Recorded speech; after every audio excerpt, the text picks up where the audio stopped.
তিনি আত্মগোপনে থেকে এই মানবতাবিরোধী অপরাধে মাসুদউদ্দিন চৌধুরী সহ সরকারের সাথে তার একটা সংশ্লিষ্টতা ছিল। মাননীয় ট্রাইব্যুনাল তাকে 2 দিন জিজ্ঞাসাবাদের জন্য আমাদেরকে অনুমতি দিয়েছেন।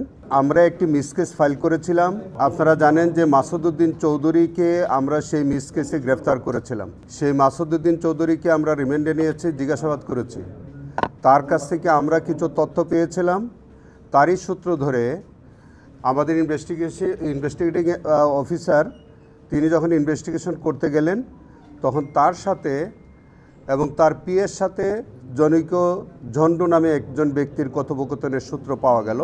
তারই ধারাবাহিকতায় আমরা পরবর্তীতে জানলাম যে সেই ঝন্ডু আর কেউ নন, তিনি মেজর অবসরপ্রাপ্ত মোহাম্মদ মুজাফর হোসেন।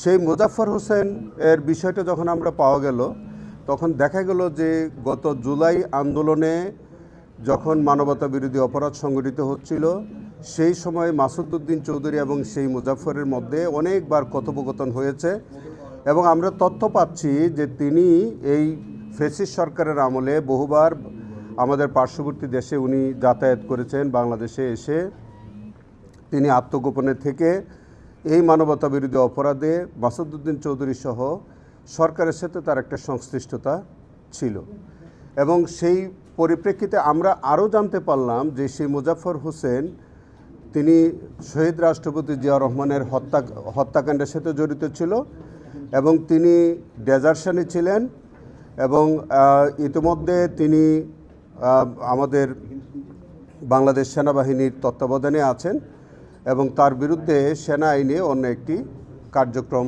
চলছে।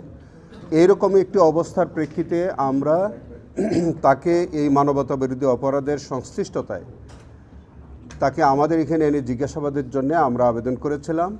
তারই ধারাবাহিকতায় একটা প্রোডাকশন ওয়ারেন্ট ইস্যু হয়েছিল। আপনারা জানেন যে আমাদের বাংলাদেশ আর্মির অ্যাডজুটেন্ট জেনারেল অফিসের থেকে আজকে তাকে ট্রাইব্যুনালে হাজির করা হয়েছিল।